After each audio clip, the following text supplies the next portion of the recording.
cuplikan film I Spit on Your Grave. Ya, film ini tuh diproduksi pada tahun 1978 teman-teman. Ya, ini tuh film yang udah lama banget.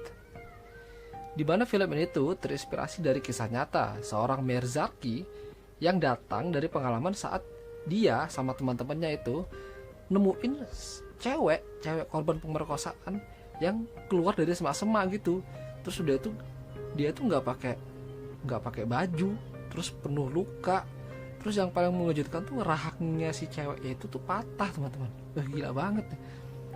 Nah lalu si Meir Zarki dan teman-temannya itu mereka tuh menolong si cewek tadi itu, terus ngebawa ke kantor polisi terdekat kayak gitu. Nah jadi tuh ini memang diadaptasi dari kisah nyatanya si Meir Zarki ini. Nah di film ini sendiri pemerannya itu adalah Jennifer, si cewek itu.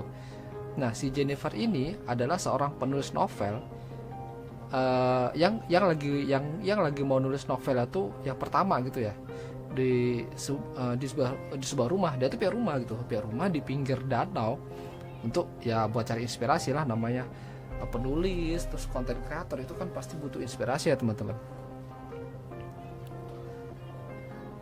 Nah sampai di dekat tujuan si Jennifer singgah untuk ngisi bensin mobilnya.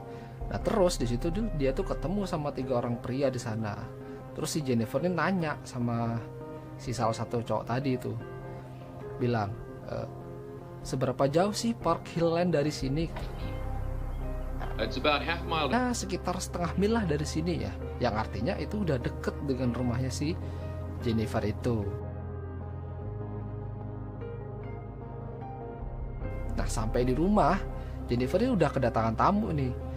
Nah si tamunya itu Matthew Lucas. Nah Lucas ini, si Matthew ini, dia tuh seorang kurir toko sembako yang ada di sekitar rumah Jennifer situ, di area kota situlah ya. Nah dan ternyata si Matthew Lucas ini dia tuh adalah temen dari 3 orang yang ada di pom bensin tadi itu. Nah si Matthew ini sendiri tuh dia tuh yang paling cupu dari mereka bertiga. Nah saat Jennifer nih mau nulis novelnya, salah satu dari 3 berandal tadi tuh mereka tuh naik kapal gitu keliling di danau sekitar rumahnya Jennifer. Nah si yang notabene si Jennifer ini kan lagi nulis terus lagi butuh inspirasi, yang akhirnya yang ngeganggu konsentrasi si Jennifer itu, ngerisih kan, dia terganggu dengan adanya berandalan itu. Mana ribut lagi pakai kapal kayak gitu. Besoknya Jennifer nih kan lagi santai nih di tengah danau nih, lagi di atas boot ini, lagi santai gitu, lagi ya tenang gitu, lagi meditasi kan. Diganggu lagi dong sama si berandalan yang kemarin. Datang lagi dia, penasaran kan. Nah kali ini si berandalan ini tuh cari perkara sudah. Nah mereka tuh narik kapal Jennifer sampai ke tepi danau dan akhirnya nyampe ke semak-semak hutan. Nah di sini dah awal mulai terjadi. Jennifer lari dari bootnya, keluar dari hutan pengen minta bantuan. Sampai tengah-tengah hutan udah dicegat sama berandalan itu. Wah udahlah, pasti kalian sudah tahu dong diapain. Ya itulah pokoknya. Setelah Jennifer dihabisi lah sama berandalan tadi itu ya. Setelah puas dengan Jennifer nih, Jennifer tuh dilepas oleh berandalan tadi. Dilepas aja ke dalam hutan. Tapi nggak dilepas begitu aja ternyata. Di sana tuh mereka tuh udah nunggu Jennifer lagi. Udah gitu ngapain lagi? Ya udah ronde 2 mulai lagi. Iya. Setelah ronde 2 selesai, Jennifer dibiarkan lagi tuh ke dalam hutan. Pulang dia.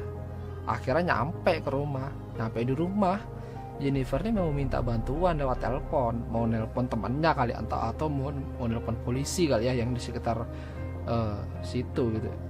Tapi ternyata di dalam rumah Jennifer tuh udah ditunggu lagi sama si berandalan itu ya teman-teman. Aduh ini parah banget ini sumpah. Ronde ketiga ini pelakunya adalah si Matthew Lucas. Padahal dia sebenarnya tuh nggak berani gitu ya. Dia tuh nyentuh cewek aja nggak berani. Tapi karena hasutan si teman-temannya tadi, akhirnya si Lucas memberanikan diri untuk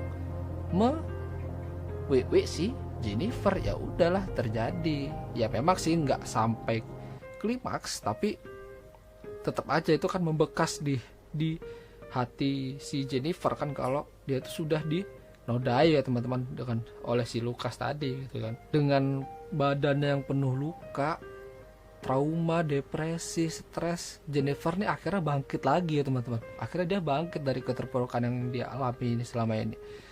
Dan dia tuh ngerencanain untuk mau ngebunuh satu persatu berandalan tersebut, termasuk si Matthew ini. Nah, sasaran pertama Jennifer tuh dimulai dari Matthew. Matthew dong yang pertama, kasihan banget coba. Yang paling cupu, yang paling gak bisa apa-apa dibunuh pertama, iya dah. Nah, si Matthew ini dapat orderan sembako untuk diantar ke rumah Jennifer, dan dia tuh kaget. Nah, Jennifer minta order sembako. Pasti dah si Matthew masuk perangkapnya Jennifer langsung pada saat itu terjadi, si Jennifer tuh diam-diam ngaitkan tali ke lehernya si Matthew, dan udahlah tergantunglah Matthew, dan akhirnya Matthew mati.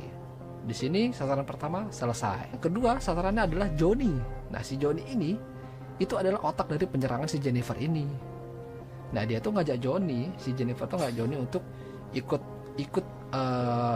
bersamanya ke hutan, dan akhirnya dibawa ke rumahnya untuk week.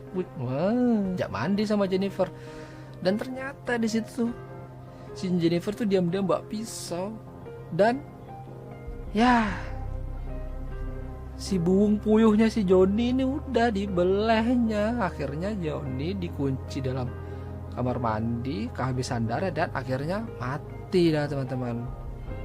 Kira sasaran kedua selesai. Nah, sasaran yang terakhir ini adalah dua orang yang tadi, Andy dan Stanley. Mereka di sini tuh dihabisi oleh Jennifer di dalam dekat rumahnya. Udah nggak ada ampun lagi bagi mereka berdua. Ya, film ini tuh menimbulkan beberapa kontroversi ya teman-teman. Salah satunya adegan pemerkosaan itu. Kalau menurut aku sih adegan pemerkosaan di film ini tuh bukan adegan yang bisa dinikmati ya teman-teman. Maksudnya ngelihat cewek seksi terus yang tanpa busana itu enak gitu, nggak tahu. Aduh, kok menurutku di film ini tuh nggak dapat feelnya tuh. Malah kalau menurut aku ya, feelnya tuh malah feel benci terhadap pemerkosa tersebut. Gimana enggak si pemerkosa itu bener-bener memperlakukan seorang wanita tuh dengan sadis dan brutal teman-teman. Ini parah banget ya. Jadi gimana teman-teman, jadi gimana menurut kalian tentang film ini? Kalau kalian punya opini tersendiri, silahkan tulis opini kalian di kolom komentar ya. Oke gitu aja, dan sampai jumpa.